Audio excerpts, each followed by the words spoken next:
All right, so 2 months ago, I launched a store without utilizing any of my established platforms, and I designed products, made them, and then tried my best to figure out how to sell them online. In this video, I'm gonna be covering all of my sales that I have been able to generate, what I've learned from the experience, and where I'm gonna go next. So let's go ahead and jump into it. I'm personally utilizing the Glowforge Pro for this experience. Let's go ahead and cover all of the basics. So I have started my store February 23rd. Today is April 25th. So it's right at 2 months that I have launched all of the platforms. So let me cover each one individually and how many sales came from each one.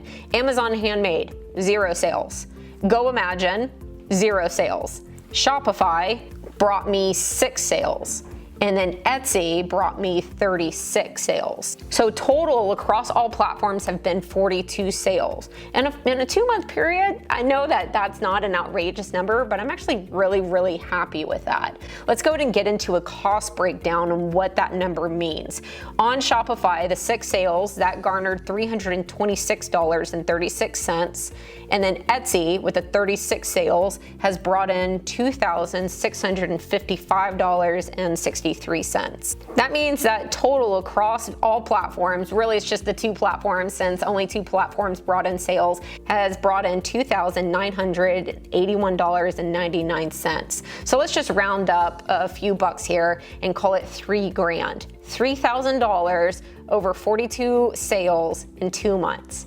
That's outstanding, guys. What I find really interesting is looking to see where all of the sales are coming from per product. The clear winner, which I did not expect, was the pencil holder display. This one here that it's actually wall mounted. This one brought in 33 sales. The hole-in-one plaque that has a custom map where I make a replica in 3D of the actual hole where the golfer made a hole-in-one brought in 3 sales. The hole-in-one plaque without the custom map on it brought in 1, and then the best round display brought in 1 sale. So I've yet to sell the large best round display. I think you can take away a ton of information, even though my niche is golf and yours could be animals or babies or really anything. You can still learn information on what you can do possibly with your store based on the information that I'm learning from mine. For example, let's look at each item and then kind of break down what's happening. Starting with the hole-in-one plaques. These are not a new to market item, meaning there are people out there that are searching for it. However, the downside is that very few golfers ever get a hole-in-one. Like I think it's 1 or 2% of golfers. So the search volume is much less than other items could be. So it makes sense that total I've only gotten 4 sales. With it being such a small niche that can even purchase this product, I'm very happy with 4 sales in this category.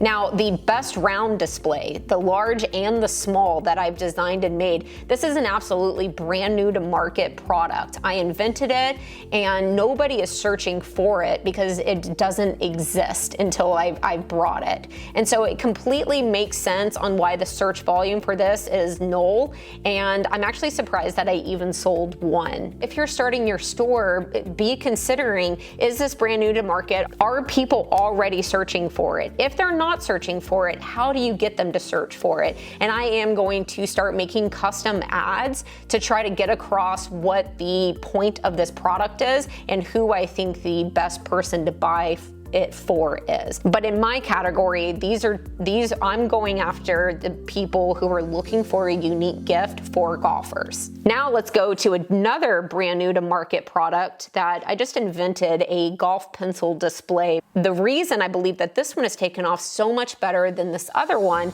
is because of the price point. This is coming in at a much lower price point. I also think that pictures, like you can take one look at the photo of this with a bunch of miniature golf pencils in it and instantly know what it is and what it's for and be like, oh, Jim would love that, or April would love that. However, looking at the best round displays, they're a little bit more difficult even if you're a tried and true golfer. So then the takeaway for you guys is if you're going to be creating a brand new to market product, then be considering these things on why I think it's successful or not. Or you can play it on the safe side and just not bring anything new to market and just go after the things that already exist that you know will be working. I really need to create another product that's not new to market that any golfer can have. That's really what my shop is really missing, but we'll get into that at the very end on the things that I want to do differently. I want to put some numbers to it real quick. The hole-in-one plaques were only viewed 31 times. That is an incredibly low amount. But if you consider that I made 4 sales, that's a very high conversion rate. So while it's inspiring and motivating on one hand, it's also discouraging on another. So you always have to look at both sides of the story and then land on what do you want to do with that information. The best round display, this is the one that is higher cost and new to the market. It was only viewed 55 times and then made 1 sale. The pencil display, also new to market, but has that lower cost. This was viewed 1,208 times. Now let's talk about what I did with the information once it started coming in. After month 1, it was very clear to me that people were loving the pencil display. People were loving this product specifically, then I wanted to give them another option in order to buy it or maybe fit their life a little bit better. So I turned it into a desktop version. The desktop one is still pretty new, but to give you a breakdown on how that looks, this is sold 33 times and the desk pencil holder one has sold 3 times. Once I had my feet underneath me with the routine products, even though these are personalizable, they're mostly stock and standard. However, the price point of even my most expensive item is still relatively low. And so I wanted to introduce something that was ultra high in cost, but then a lower quantity. So I am now selling custom 18 course maps. And I am beyond excited to tell you that I've sold one. I didn't have a lot of hopes that this one would take because of the price point that I'm introducing it at. But I do think it's a great practice to have a variety of different products that hit several different niches and price point. Just make sure if you're going to be launching a store that you have time in order to do all of the fulfillment. So these products, what I am able to do with them is I'm able to get boxes and I'm able to make inventory well in advance to where when people order it, then I can just take this backer over to the Glowforge, do their personalization, but then I have everything else ready to go to where I could just pop it together, put it in a box and get it out the door. By introducing these large scale maps, it is 100% done from scratch on every single order, and then there is no uniformity from one order to the next. So even though it's a really great idea in order to introduce them, just make sure that you don't introduce a new product too soon to where you're not going to be able to handle the fulfillment. Let's move on to talking about ad spend and what I've learned there. Just focus right now on Etsy in order to show you guys. Let's look at the month of February when I launched my store. In the month of February, I made a total sales of $34.55. I love how black and white all of the information is here for you on Etsy. But net profit after fees, I didn't do any ads in February. I launched it really late in the month as well. And then nothing in shipping because this was local. Made $25.74 in net profit. Now looking at March, I made 278 sales. $278.92 in sales. After marketing fees here, this is the month I started doing ads through Etsy. Their processing fees plus the shipping, I came out to a net profit of $31.57. Now when you're looking at these numbers, this $31.57 does not subtract my material cost, my labor, my boxes, my tape, things like that. So in this month, it's very safe to say that I was in the red and I made zero money. However, whenever you're starting up a store, my mentality is to get marketing, like invest more money in marketing. And I'm comfortable losing, $50, $100 in order to invest into marketing and get some of these listings popping off like one of my pencil display ones did. Then my idea is that in a few months, I'll be able to back off of marketing some and then just let the natural momentum that's built up on these listings take over. So again, we can just see together how that strategy works and if it's a good one or not. Let's go over to April. Ooh, these are good numbers. This is so exciting. So looking at the numbers, I made $2,533 in sales. I spent $254, rounding up, in marketing. So, and then fees are taken out. You see almost $260 in Etsy fees and then about $126 in shipping. So net, I've profited $896, which is outstanding. Now keep in mind that this is the month that the custom 18 whole course got purchased. So that definitely boosted it, but there's still like $800, almost $900 in sales here from the other items, the hole-in-one plaques, the best round display, and all of these pencil displays. So maybe next month I don't sell any of the custom wall art. I still think a $900 revenue month on Etsy for it being a 2-month-old store is very, very promising.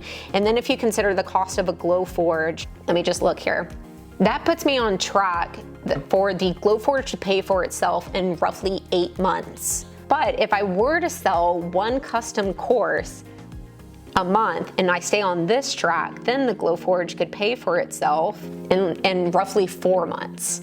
Of course, I will keep you posted on video 3. We'll see how another month does. So out of my total store visits and my 36 orders, these numbers down here break down where they came from, which I find very interesting because out of all the platforms that I've tried, Etsy by far is the easiest one to generate traffic on. It shows here that 1079, this is just because Etsy advertises on your behalf and tries to get people to your store once you pay them to do that listing. And that's part of why their transaction fees are so high, because they're compensating themselves for the marketing that they're doing on your behalf without you taking out additional ads. Now this number down here are from Etsy ads. These are actually people who saw one of the ads that I've paid whatever dollars for, and 292 clicked on my store to come visit it. You can see here the other numbers. Etsy search, direct search led 125 people to my page, and then Etsy marketing and SEO brought 129. Social media, I have started an Instagram, but there's so many things to keep track of that I've been able to put very little into it, but it has brought me 44 people from Instagram over here. And what's really cool is that you can even, like if you had multiple ones, you can even see which platform is outperforming the others for you. Let's get away from numbers for a second and talk about just the personal experience of starting a side hustle. All of us are busy. I don't know anybody who doesn't have a full plate. So what does it mean to take on a side hustle, and what are the ways that I have found to make it more efficient? First off, I am again using the Glowforge, and it's really convenient because it's a machine that I can have really close to me. It can be in my garage. It's something that I can start running and then either work from this workstation, or I can go up and cook dinner. I can switch out the laundry, or I can just kick my feet up and watch TV. I don't do that, but I can kick my feet up and read a book while it's producing parts and moving something forward, and then I can just come in and check on it. The software makes it easy in order to do that, because every time I start a file, it'll have a countdown on the right telling me exactly how long that job has to run. Another thing that has made it easy is having proofread material. This means that it is not only cut perfectly to size to fit onto the bed of the Glowforge, but it's also pre-finished, and it's even masked off to where then whenever I do this custom engraving, I can just peel it off and there are 0 burn marks left to show. Now what I do anytime I have free time, or if I'm running a file cutting some of these shelves, I go ahead and just cut as much as a sheet can hold. And then I stock up on inventory to where I have a box full of the parts and components of each one of these, to where whenever an order does come in, I can spend 30 minutes to an hour in my shop of day just putting everything together for that day's order and then sending it out. I also have a dedicated space in my garage that has all of the boxes, the tape, the thank you notes, and the bubble wrap. Spending time up front in order to get things organized and as far along as you can get them until somebody actually makes that order will be a game changer. Oh, and then another thing is keeping the unit clean. I recently had trouble of it not cutting all the way through, and so I typed it in, how to clean the Glowforge. Know that you do need to clean it, but thankfully Glowforge makes it super easy to where they walk you through the process,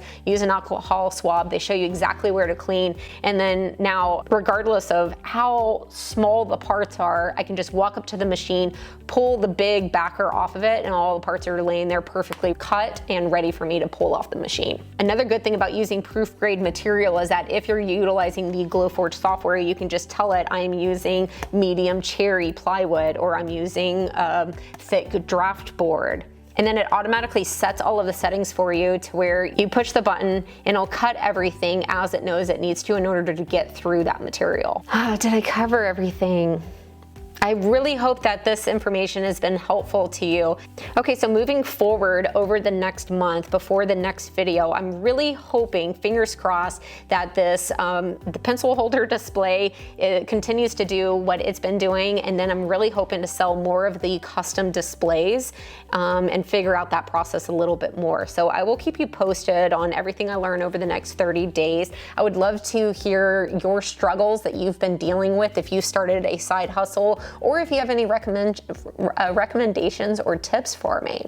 Let's see, moving forward, I really think my shop could benefit from having a low price point item that's not new to market that any golfer could buy. However, I don't know if I'm gonna be able to make the time to design something, prototype it and then put it in production before the series wraps up. So we'll see, but definitely if you're considering what your shop could do, make sure you're looking at all of those things and seeing if you have a variety in them. So let's see if it continues. Maybe it will, maybe it won't, but I'll keep you posted on the progress, and I will see you on my next video.